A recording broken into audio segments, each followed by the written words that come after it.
So, throughout the years, I've been dealing with many people, obviously, and one of the main parts that I have noticed is how different people deal with problems and how different people stand up against things that might be kind of a hiccup, I would say, from time to time.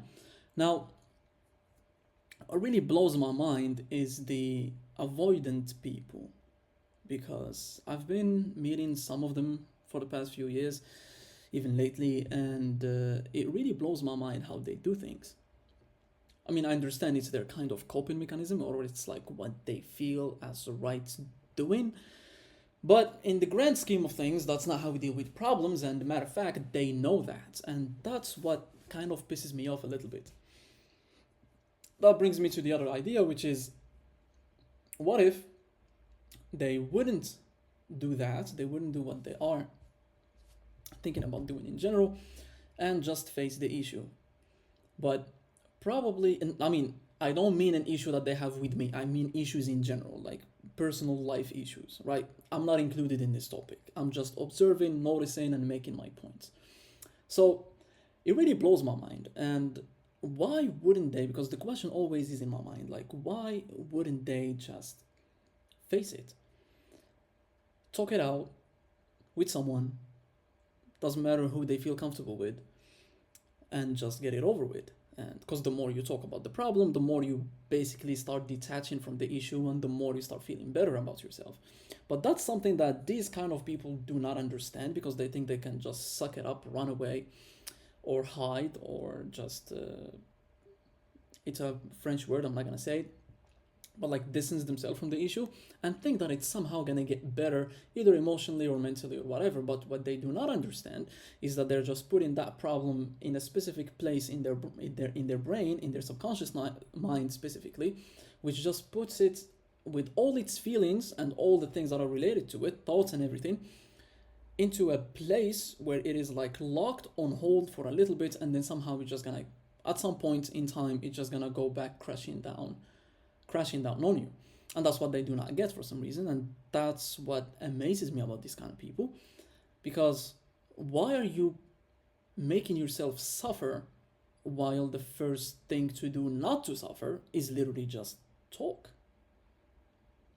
You see what I mean? And you should, of course, talking is different. There is talking and there is talking. Talking that I mean is the one that you speak about something to someone, regardless of who you feel comfortable with, about a problem with the brain set, with the idea, with the vision of actually fixing the problem, with actually trying to understand what you're going through, and with actually trying to understand what the hell is going on in your life. Because if you do not try to understand what the hell is going on in your life, you're getting nowhere. And that's why therapy for me is quite questionable. Why? Because, for example, in my experience, I've been with someone for a few years who's been going through therapy, and it's like the same thing again and again and again for 3 years.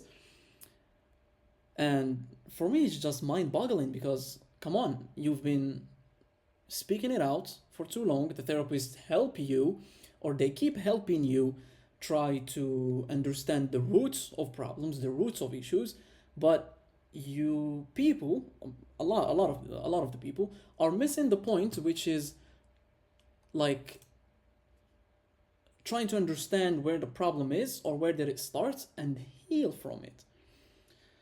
But avoidance for me are just, they know the problem, they speak about the problem, but they do not want to heal from it. It's like they run away from that feeling of dealing with the issue. And again, probably I'm wrong, probably I'm right.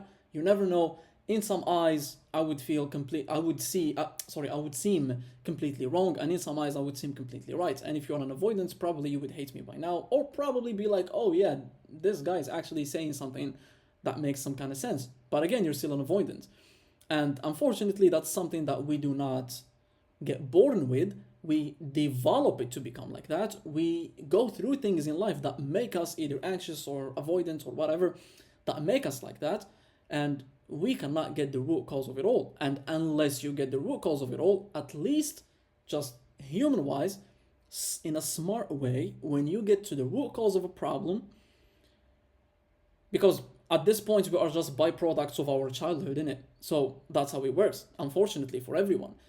So when you get to the root cause of a problem, it's either you grow up from it or you're gonna be forever stuck in that loop and in there. So regardless of how you deal with the problem right now, if you're an avoidant or if you're anxious and you don't know where is it coming from, you're just going to, let's say you know where is it coming from and you acknowledge where is it coming from and you do not try to heal from it, you're just gonna be stuck in there doing the same thing, same bullshit basically, over and over again throughout the years of your life until the day you die. And like that, you will cause one thing in life, which goes both ways for anxious and avoidant people, is pushing people away from you. Especially if an anxious dates an avoidant. That's fucking mad. When shit hits the fan, it gets crazy, right? And we're not gonna get into the details of people with mental illness and blah blah blah blah. It just makes it worse and worse and worse. So for now, we are just at the base level. We're scratching the surface, just saying an avoidant and an anxious and whatever. So could it be wrong? Could it be right? I'm not a therapist to say, but this is what I see and this is what I notice, and this is exactly what I believe is kind of right to an extent. It's correct to an extent. It might be wrong for the biggest part, but for an extent it is, or to an extent it is correct. So why are people like that? And when you try to help an avoidant to understand why are they like that, which is especially the ones that go to therapy and they're avoidant, they piss me off, because that's what the therapist's job should be. When you try to get to the root cause of the problem with them, they just run away from it again. They run away from talking about it. They run away from acknowledging it.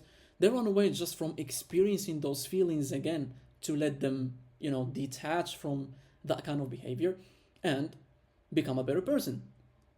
But I guess we are not all having the same thoughts and ideas of becoming a better version of ourselves. So probably they love that way of coping with things, and that's what makes them feel most comfortable, because it reminds them of their childhood, reminds them of their whole coping mechanism system.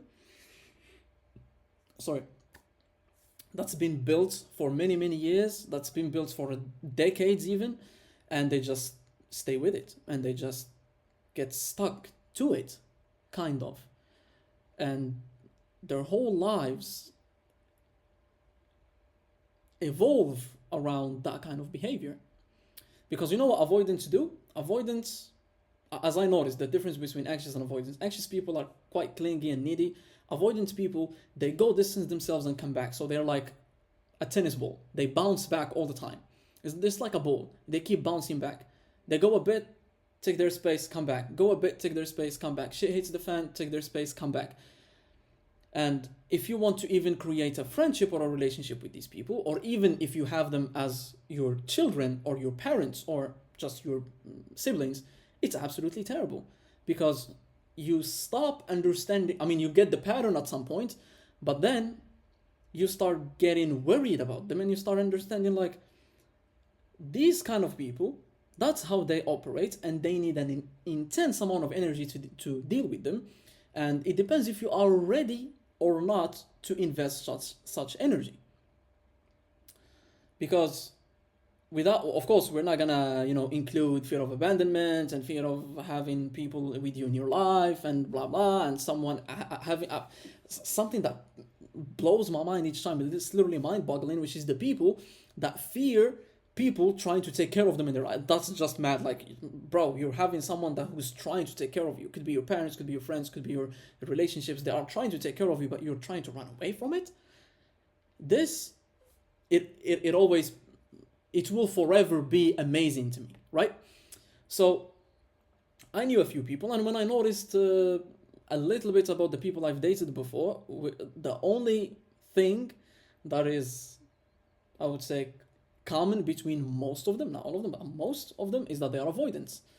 And then apparently down the line of, realizing what the hell is going on, I come to the conclusion of I am an anxious attachment. I have an anxious attachment kind of personality. I don't know what did I call it, but anyway, I have an anxious attachment, and that pisses me off because I have the anxious attachments, because I don't know where is it coming from, and I'm trying to now, like, for the past few months, trying to understand why is it happening, instead of acting upon it and, like, just sucking it in and like giving up basically to it. I'm trying to understand where is it coming from, because I know once that thing is gonna get removed from my life and from my brain mechanism, from my psyche basically, it's just going to be a way better life, and I'm going to develop a way easier way, yeah, kinda, to deal with friendships and relationships. Because family for me is completely different. I don't put all of these bullshit with them. You see what I mean? Family with me is completely, for me, is completely different. So it helps friendships and relationships too much, but the more these things stay, the more it gets more scuffed, the more it gets more complicated. And because the anxious want to talk and the avoidants want to run away. The anxious want to have a conversation and the avoidant tries to get their space. And when you put these two together in one circle, either as a friend or as a partner, it's absolutely terrible. Because one has a different mechanism than the other one, and they are completely separated and they operate in two different realms. And that is why you always find the anxious trying to chase the avoidance while the avoidant trying to run away from the anxious. And when the anxious stops running away and chasing the avoidant is like, wait, what the fuck? Now you're just gonna give up? You see? So you're not an avoidance after all, but you just like being treated that way, while the anxious loves the fact that he could chase you, because again, they are anxious. And that's something that I had to deal with. That's something that I had to deal with for the most part of my life, is especially in relationships, because I do not want to feed into it. See what I mean? Because the more you feed into it, the more you're like, you start losing yourself and you start losing your energy, and you feel, I really feel it, which is weird. I feel like my soul is getting sucked out of me. And to know that and to acknowledge that is an absolute high level of awareness, which not a lot of people are doing or can do or basically are aware of. And it only takes a little bit of courage for both sides to just acknowledge what they're doing and acknowledge that it is a bad pattern and stop it. You see what I mean? Because what the avoidants don't get is that there are people who love them in their lives, including friends, family, partners. They love them and they would love to take care of them and they care for them, right? So when something happens to the avoidant and the people keep asking what's going on, the avoidant tries to run away from those questions or from all of these things. Why? Because they need their space to deal with things, while the anxious wants to make sure that the avoidance is feeling well, so they keep asking and chasing and whatever it is, right? There is actually a difference between caring and chasing, but let's call it more of caring, because chasing is a complete different low-level bullshit. So, because for me, you should never chase anybody. Somebody wanna go, you let them go. The door is literally wider than your bloody ass shoulders. You fuck off. So, but caring for someone is completely different. So when you want to care for someone and you start asking these questions, you start telling them what's going on, what's happening, blah, blah, blah, blah. When you ask an avoidant, they run away from those questions. When you have a problem with the avoidant, they run. As an anxious, you try to figure it out because you need to talk, because you need to make your brain calm down. But the avoidant, their brain goes absolutely bonkers when you keep asking them these questions. Anyway, when you keep asking them these questions. So what happens is they will never connect, because one of them needs to put the ball down, because the avoidance comes back when the anxious starts acting, and the anxious starts acting when the avoidance comes back, but then it goes back again like that. And then when this stops, the other one goes, and then they're like, he stopped actually, or they stopped in general, could be anyone. Okay, so let me come back to check what the fuck is going on. And then when the anxious, when they come back to check what the fuck is going on, the anxious is like, oh shit, I'm finally having my time. So let me start just puking all of the answers, all of the questions I have, and all of the concerns I got in my mind that have been eating me alive for the past, I don't know how many days or months, or years is actually crazy. Let's call it months or weeks, okay? Weeks. For weeks. And then they start asking and bumping and throwing all of those questions into or towards the anxious, and the anxious just be like, oh, they answer a few of them, the blah, blah, blah, blah, blah, and then once they get emotionally overwhelmed, they're like, poof, gone again.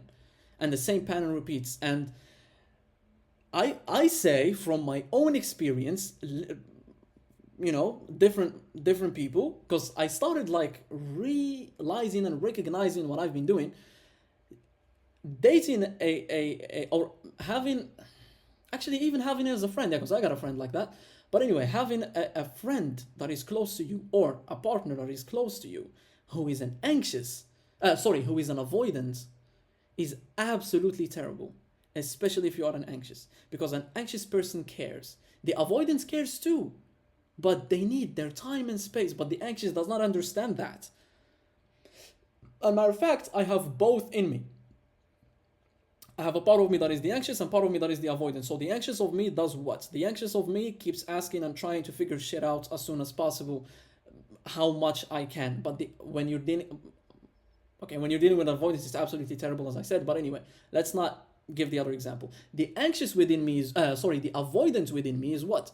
The avoidant within me is, since I've been asking too much, or trying too much, let's say, I've been trying too much, and I haven't gotten the same energy back, then I'm just gonna distance myself from you. And then when you come back, I'm gonna be already having that distance away from you that you would never put me back again. And then I will be the one that needs my time. I will be the one who actually needs all of that space that you actually inquired at first, but I saw it as a very low level move and disrespectful to some extent that I just did not accept it. So I'm the one who's going to try and start pulling away little by little, while the avoidant now is gonna be like, wait, what? That shouldn't work like this. How did it just turn like this? That's not the normal pattern. And that's why we have a lot of relationships that are like 10, 20 years that just blow off, and throughout all of that period, I'm saying 10, 20 years because some people really like marry and, have a huge family and stuff. But throughout those times, those huge periods of times, they deal with these kind of problems on the daily. And I absolutely see it now. It is absolutely mind hindering.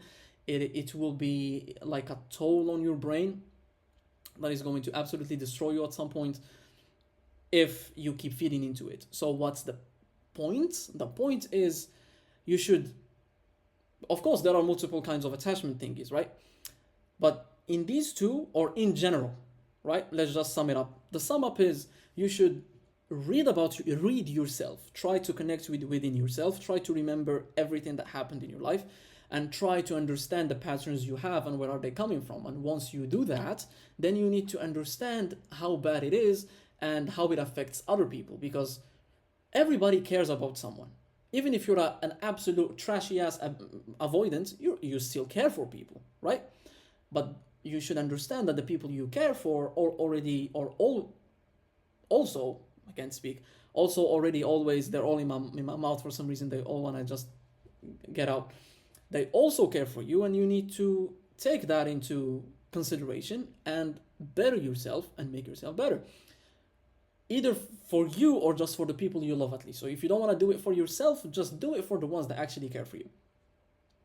The anxious, on the other hand, is the same stuff, but you need to stop yourself each time from questioning and doing, because if the anxious and the anxious puts peer pressure on the avoidance, and the avoidant doesn't like it, so they run away. But then when the anxious stops putting efforts and pulls away, the avoidance is like, what the fuck, that shouldn't be, that's not how it works, why did that person stop?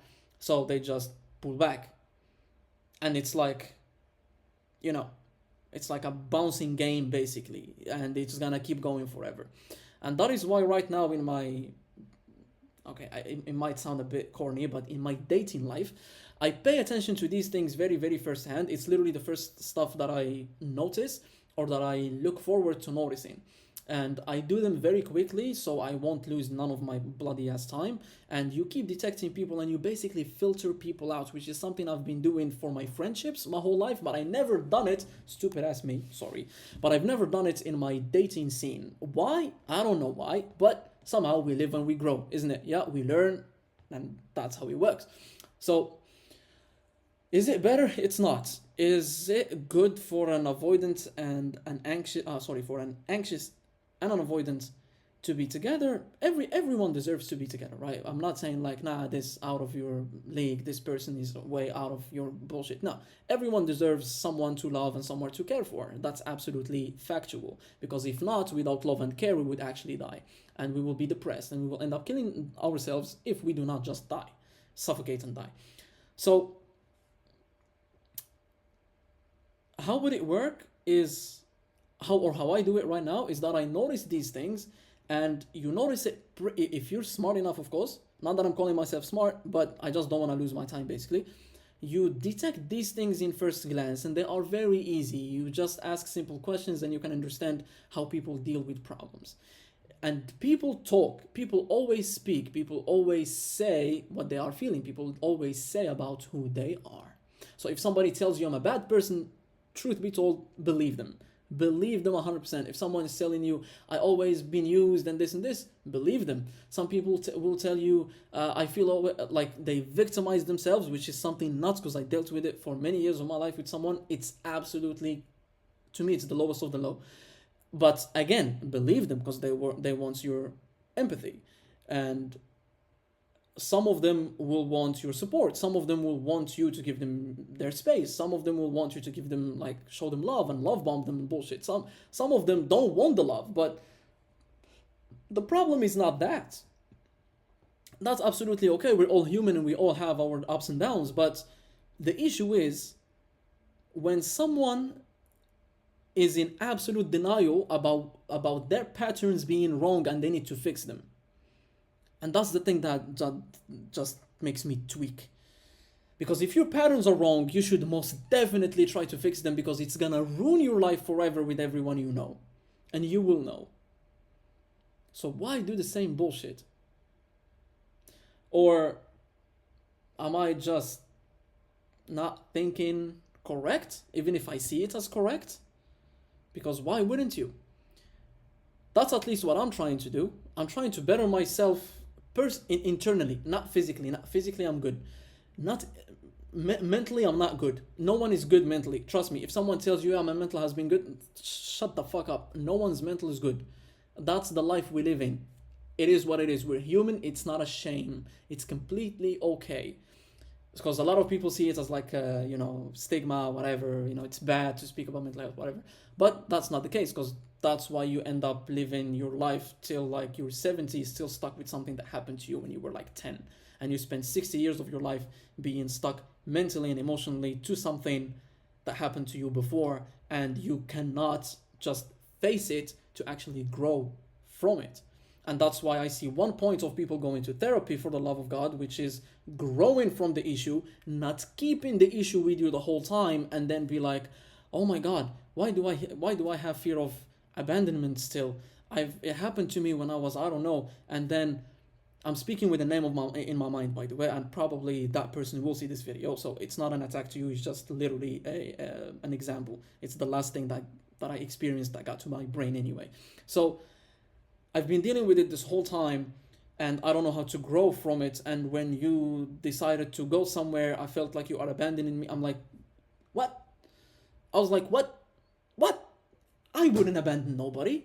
Matter of fact, people do abandon me, which I don't have no problems with, because how can I say that? Some parts I was the reason for, but some parts I am not the reason for. That's your fear playing a huge role in your life that you just keep projecting into everyone. And when I say that it happened to me with friends too, not just partners. So no one that I dated before will see this video and be like, yeah, they're talking about me. Shut the fuck up. Nobody cares about you. I'm just giving you an example. So I have a name in mind, but just as an example, not like as a straight, basically saying what they have been through publicly. No, that's not the case. Anyway, it keeps sabotaging your stuff, and it will forever keep sabotaging your stuff, because you are not just going through the root cause of the issue. Well, at least some people that I've been with, they are trying to face the issues and learn from the issues, which is great, because that already is like 50% more or better than not going and trying to fix your problem in the first place. You see what I mean? So what I noticed for my dating bullshit, dating life, because friends for me are completely different. Friends for me, because dating and relationships and friendships are completely different, and we all know that. So we're not going to, So I'm gonna speak about the relationship side more. The relationship side, for me at least, I noticed that it's either because look, if I'm not anxious about you, I don't love you. I don't want you. I don't want you that bad. If I'm not anxious about how you see me, if I'm not anxious about how you think about me, do you love me, do you not? I need affirmations, I need blah blah, whatever. If I'm not obsessing over these things, I really don't care about you. And that sounds pretty rough, but it is what it is. That's life, right? So maybe I should be with some person that is the same as me. Even at some point, I will see it as annoying and I will just try to avoid it. Again, two sides. Or we get it, or I heal from that. I find the source and I heal from it and I move away from it, and then life is gonna be great. But then the question here is, can I really move from it, or can I not at all by any means, unless I get professional help for it? Because I don't want to waste 10 years of my life trying to fix something like this that could be fixed probably like a year time. Because again, it's all mental. Every problem you deal with is mental. So all the problems that you have been going through are literally just in here, and whatever you are struggling with is just small, as I picture it like this. It's like small locker rooms full of locks, and each one has a problem that you've been stuck with with a date, of course, and everything, since it happened to you, and you just have to keep with a lock opener and keep breaking these locks or those locks one by one whenever you detect the root cause of one of them. Because the more you cut them loose, the more you feel free, and the more you elevate, and your psyche just becomes crazy aware.